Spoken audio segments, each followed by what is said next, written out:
Look at all these seasoned people. Yeah. They're first-time visitors. Cecil's a first-time visitor. I've been here twice. Okay, I guess, but Well, yeah. He's just not consistent. Okay. you get that. So, Let me do this to you before your presentation. Who else? who's a relatively newest person? Second time here. So. A second time, but Yeah. you've been here before? Okay. Sorry. All right. Who has attended every single one of them? Other than the organizers? Yeah. Anybody else? They've missed it. Maybe we could do a movie trivia night thing and stuff everybody. Yeah. All right. So our next presenter is an incredible person that is driving arts in our community by way of Connect to Culture. She is the director of Connect to Culture, attended in the Joseph Newman Innovation Center, and of course they've got some exciting things going on downtown, but she's here to talk about Art Fest. Please welcome Emily Frankowski.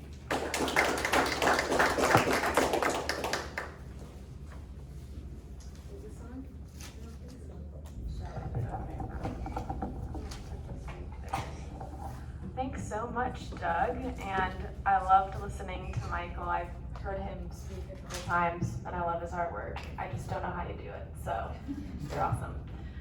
But like Doug said, I'm Emily Frankowski. I am the connector. I am a connector, but I'm the director of Connect to Culture. You might know of Connect to Culture by building the Cornell complex that is currently right in front of Memorial Hall, so big construction project that's going to be the future home for the arts, and maybe perhaps one day Joplin Arts Fest. It likes to travel around, as I'll tell you about. But Connect to Culture is just one of a few organizations that put on Joplin Arts Fest. So we have Downtown Joplin Alliance, that's now the leadership organization, Connect to Culture, Post Art Library, Joplin Regional Artists Coalition, Spiva Center for the Arts, and Visit Joplin gives us some money as well, so they're on the poster. But if you don't know what Joplin Arts Fest is, it's Southwest Missouri's premier fine arts festival in the fall. It exists to help promote the arts and artists that are in Joplin, in the area, regional, statewide, as well as those that don't live in our state from across the United States. So it's a 2-day juried fine arts festival. So how many of you have been to what you would say is a fine arts festival, where there's white tents? So a lot of you have. They're usually in bigger cities, and we wanted that right here in Joplin. And we're gearing up for the 7th annual Joplin Arts Fest this weekend, so it's Friday and Saturday. Friday is the night portion, 6 to 9, and then during the day on Saturday it's 10 to 4. But how did this all begin, and how old is it? It's actually 7 years old. But it has not always been at Joplin Empire Market. So it was founded in 2014 by the Kiwanis Club. Everyone that's involved is a nonprofit. The Kiwanis Club wanted to make it as a fundraiser for the underprivileged kids that they do fundraisers for. So they started it with the help of a lot of different already established arts organizations to kind of give them clout and give them a little, these different organizations are involved, well, it must be something I should pay attention to since they were just starting it out.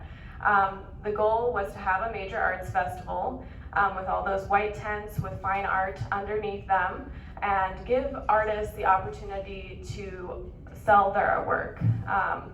So they wanted to have a different identity from the regular things that were happening in Joplin at that time, which were Third Thursday and First Thursday. So they wanted something completely new that would stand out on its own.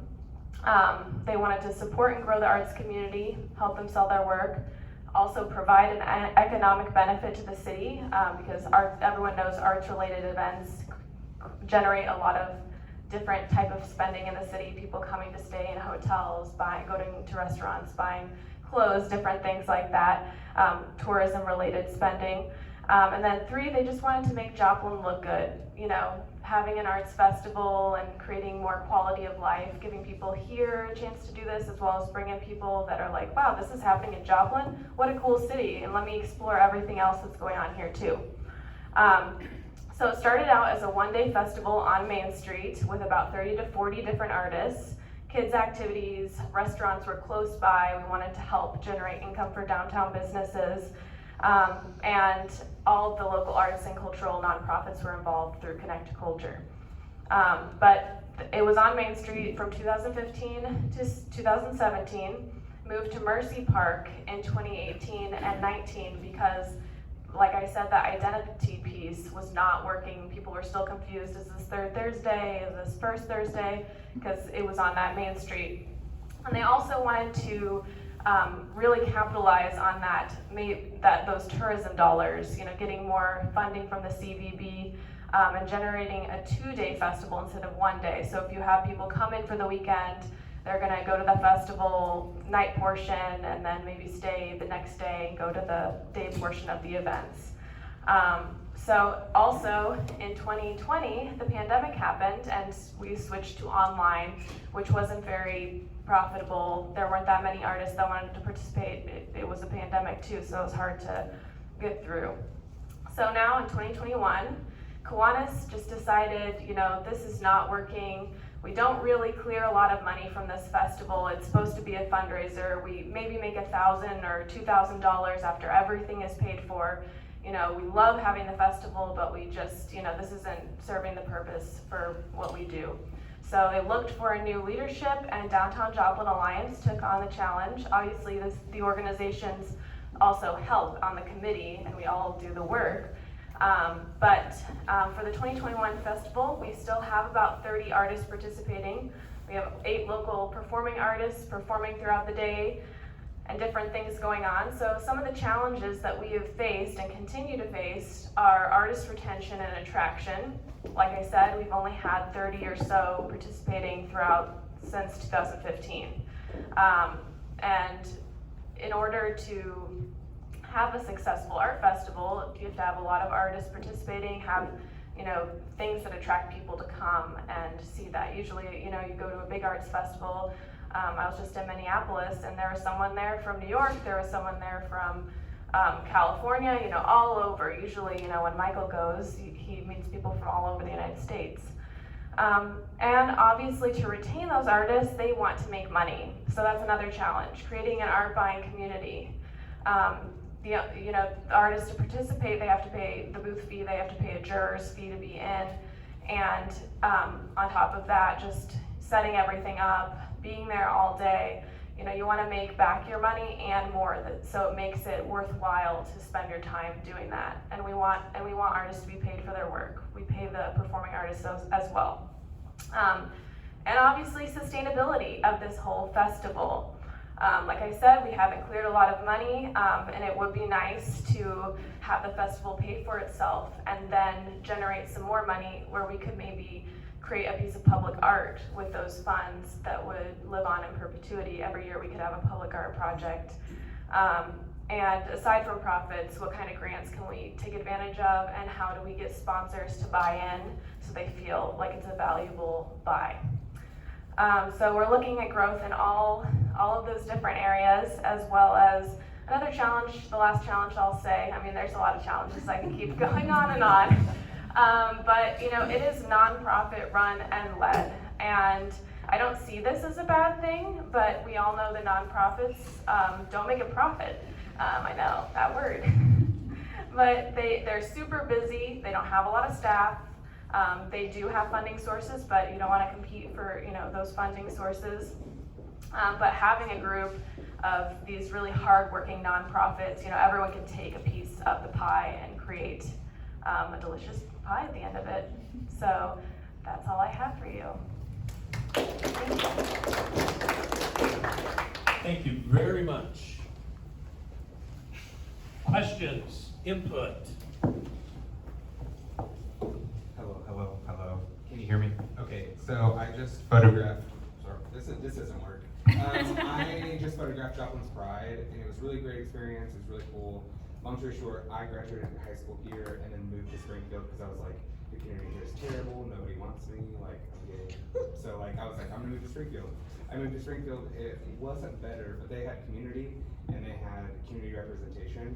Something I noticed from this, there's no pictures of anybody at a festival. So that's kind of hard. So if you want a photographer that photographs the event, let me in. I'll talk to you later. That's great. But yeah, I was gonna say, we work at Athena Marketing and Advertising. Sorry for this unsolicited advice, but you definitely need like a marketing strategy. Yeah, if you guys wanna help rebrand, I'd love to help you do that. We do want to rebrand. Since we're in such a state of flux, I'll just tell you a little bit about the marketing. So originally, there was not much marketing. There was me taking photos at the event, and we do have them online if you see them. But we then worked with Cam Guru, Kiwanis did, to have a marketing plan. And when they switched to go to Downtown Joplin Alliance, being in charge of it, it was very expensive. You know, we looked at that on the budget, and it was just not going to be feasible to pay a marketing firm to continue on, just kind of try to, you know, transfer it over. So I think that in the future we might do that, but it has to be not too expensive, just because, like Are I you guys said, a nonprofit? everyone's a nonprofit.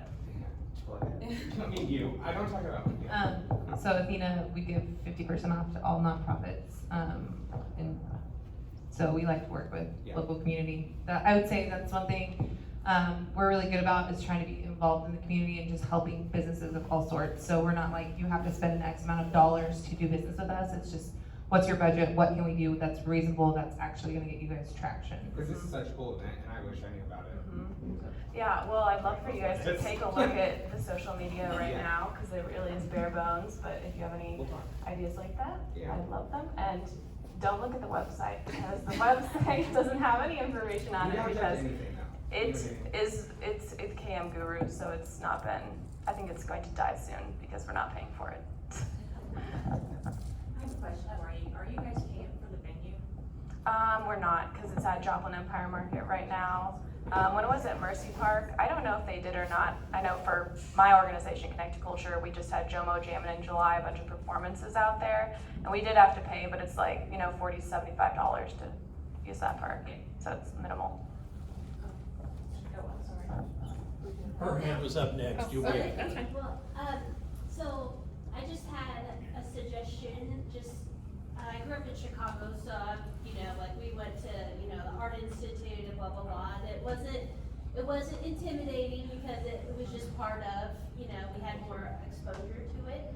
But here it seems like, it's kind of a bigger step, I guess, to go by fine art. Because if you're not like, going to Spiva or where, but if you had something like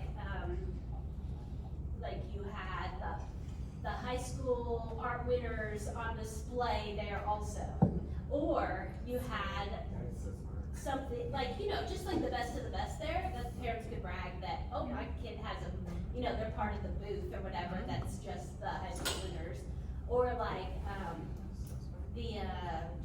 just something for kids to go create art that's just cheap or whatever that you have, then families will go. And not that young families are necessarily gonna be like, I'm gonna bring my kid and we're gonna buy this, but you're just getting the photo opportunities out there, and then maybe next year, like, people know about it more. We'll charge $5 for a But they'll buy food. Yeah. They'll be there, cause I'm like, that's something I could bring my 12-year-old and 14-year-old to go look at nice artwork, and they like to draw. Obviously, all kids love to draw and stuff. But that's a fun, like, family event that I'm gonna take them to, but I'm not necessarily ready to, purchase something. You might be. Maybe someday. I have a living room with a blank wall, so. Yeah, and a lot of artists also sell prints, which so they're not original, but they are much more affordable, so that could be a piece of art. Right. But that's a great idea. I'd love to get the high schoolers, maybe a little exhibit. We used to have, different organizations like Art Feeds and Spiva would have some kids activities. This year we're gonna have very minimal. We'll have a coloring and some chalk, so we'd love to build that up more, so that's a great idea. Is this working? I'll talk about it. So one thing about the Joplin community is we love food. I mean, there's a restaurant on every corner, right? Restaurant and gas station. So I love food, I love art, but I would kind of like to know what food trucks are gonna be there, because we have people that follow food trucks all across this area that I know drive to Webb City, drive to Carthage just for the food truck, followed by traction to the event. Same with the live music. But I know if you are advertising food trucks, people are gonna come. If you're advertising the live music along with, high school involvement, I know my daughter dragged me to the mall just to look at the art display because her artwork was in it. I think that's huge. You could call it also Battle of the Brushes and do like different high schools in the area. That's cool. Yeah, but the traction you see, like this is the first I've heard about it, and I haven't seen anything on social media, but I see food trucks where they're gonna be all the time. I know I drove 2 towns over just to go get a cheeseburger from one food truck. Yeah. So, but then that's the word of mouth advertising, and it's a domino effect, and you'll have more advertising at the event. That's, yeah. And 2 towns over is only a 3-minute drive in the metro area. By the time I ordered, it was like 20 minutes. Totally worth it. Yeah. Well, I will say, we will have some food trucks, but our experience with working with food trucks is they are so flaky that they will tell you they're coming, and then literally this week we had 2 that were like, sorry, we have something better going on. So if you have any idea of how to secure food trucks that that's the difficult part about, like, we'd love to be like, Ghetto Tacos is gonna be there or something, because that would, bring their following, because people follow them around, but sometimes they pull out last minute, and then obviously. You gotta book them early, and you've gotta make it worth their time. Yeah. I was like, are you charging them? It's hard to get 4 there if there's only gonna be 400 Yeah. people. I we have would a say small amount. charge them. Like, I know that's, we have some events in Carl Junction that we don't charge for, and typically those go to the people that I can rely on, that have my cell phone number that I know are coming. But our big things like Bluegrass next week, even our second Tuesday on Main Street, anything like that, trunk or treat, we charge them. It's very, very minimal, so it makes it worth their while.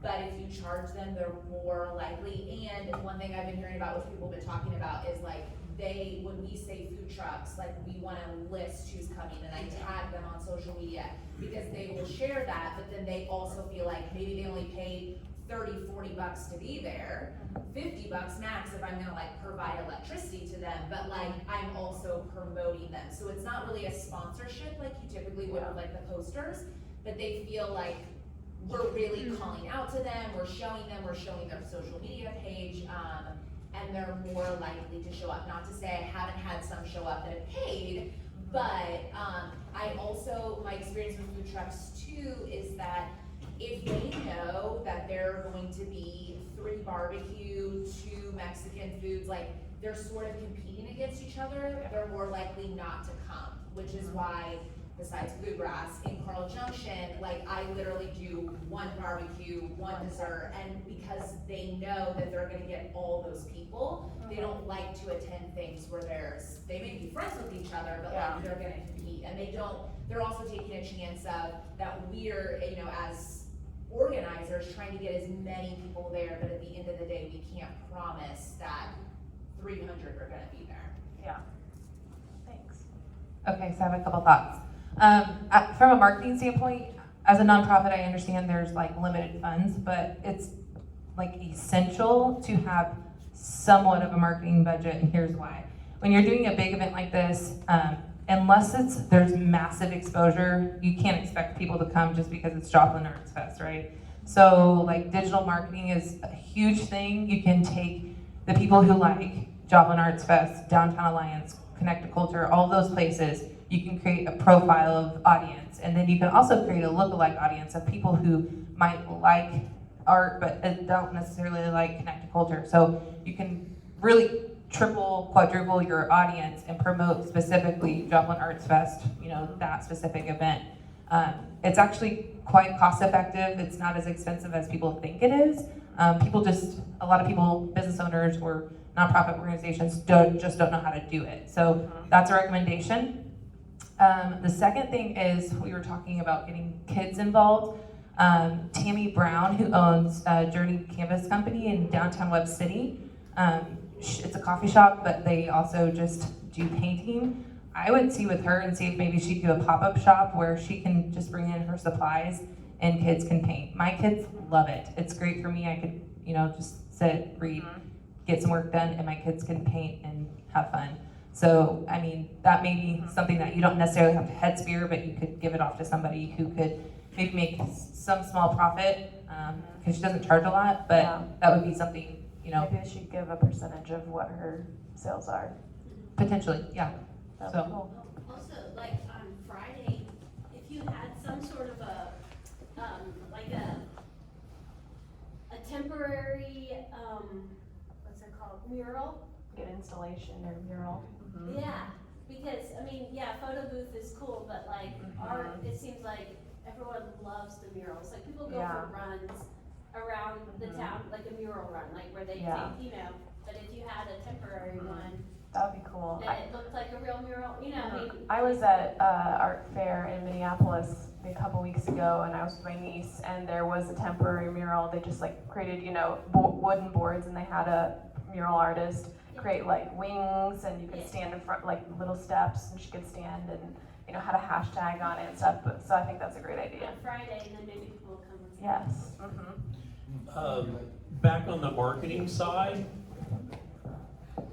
because Connect Culture and Joplin Art Fest, it's all not-for-profit, we know that art inspires, and it's an emotional thing for a lot of people.